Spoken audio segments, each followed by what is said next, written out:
Did you know that most people who quit a board of directors do so because they don't feel like their talents are being used well? That represents a tremendous loss of talent to us, so we need to start changing that.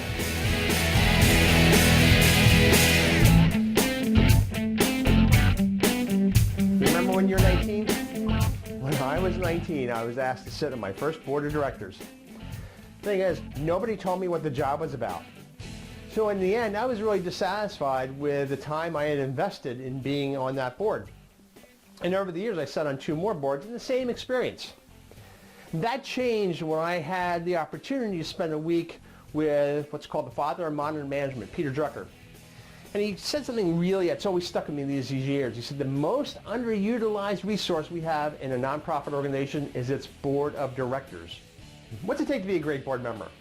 I'm going to tell you about 9 ways to be a great board member. First, the first role and the most important one is to establish the mission of the organization. Why do we exist? What is our reason for being? Everybody on the board must be able to articulate it because it drives all your decision making. Give me an example. Teach for America. Teach for America is growing a movement of leaders who work to ensure kids growing up in poverty get an excellent education. 20 words, right to the point.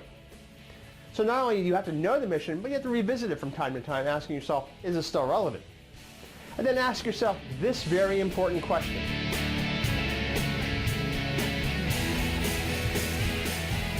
Now once you've established the mission, the next thing is to set the strategy. The strategy is the combination of programs and activities needed in order to pursue the mission. Listen to this strategy from the Alzheimer's Association.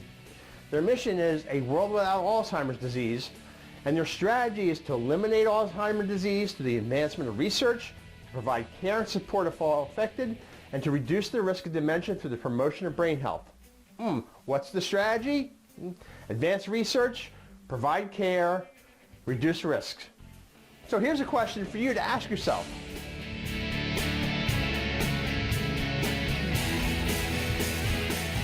The third most important function is to hire, supervise, and if need be, terminate the executive director. Boards, great boards, have only one hire. That's the executive director. They leave it to the director to hire the rest of their team. But as far as overseeing that executive director, you have to set standards, you have to practice regular evaluation, and if need be, if the performance of the organization slips, you have to be ready to terminate fast. Another key aspect of that is setting the appropriate salary for the executive director. If you pay them too little, they are likely to leave for a better opportunity.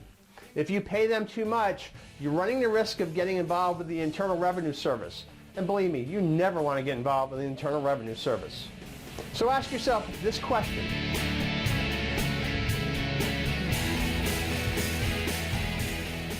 Fourth, great boards monitor the outcomes because they have to answer the question, are we effective?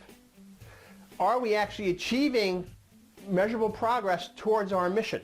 One of the problems that a lot of nonprofits run into is what we call the tendency to hold on to what's yesterday's successes.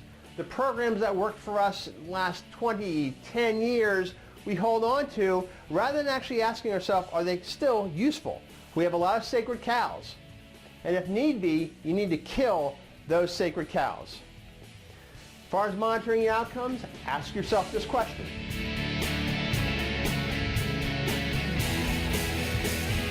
Great board members also secure the resources needed to pursue the mission. You've established a mission, you set the strategy, now you're responsible for making sure you put the resources in place in order to pursue that strategy. This could be money, people, partners, the kind of staff that you're required, or you're responsible for developing the finances to support that staff. Now, that always raises the question, like, what are my fundraising responsibilities? I say that everybody's a fundraiser. Doesn't mean everybody goes out and doesn't ask, but there is a role for everybody in a system of fundraising within a nonprofit. Everybody is a fundraiser. So a question to ask yourself is this.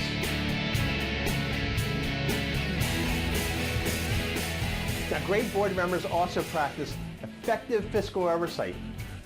Society gives us enormous tax breaks in addition to many donations to pursue a mission. We owe it to them to make sure those resources are used effectively and efficiently.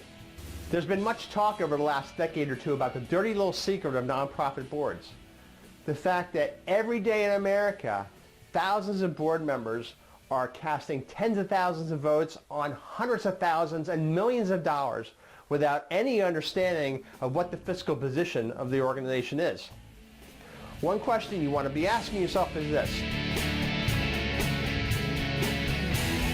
So great board members also ensure the legality of the organization. This means to make sure that all the proper filings are in place, the tax returns, the charitable filings, the state licensing requirements, the local zoning codes. A question to ask yourself is,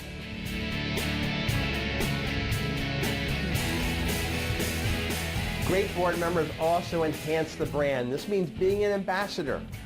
It's not enough just to invite the community into the organization. You have to take the organization out into the community, network it into the larger society. You want to create opportunities for your board members, staff members, important volunteers to get out in the community and get in front of newsmakers, get in front of policy people, talking about the issues that you're trying to address. It's okay to demand training from your other board members on how to speak about your nonprofit. You want to be as conversant as possible. So a question to ask yourself is,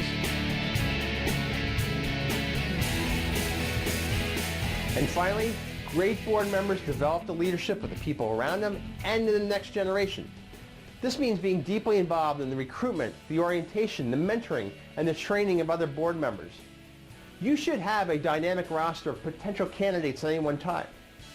One of the traps that we fall into is we don't think about recruiting a new board member until we have a vacancy. This should be an ongoing process. You should have a system in place. And orientation is also incredibly important. Your board members, their orientation process really should come at the end of their first board meeting. In other words, they should be fully on board by the time they sit around the table ready to cast votes on the future of your nonprofit. So a question to ask yourself is this. So we're talking about greatness. And remember this. We will not have a great organization without a great staff. And we will not have a great staff without a great executive director. We'll not have a great executive director without a great board chair. And we will not have a great board chair without a great board of directors. So your challenge now is to go out there and be great.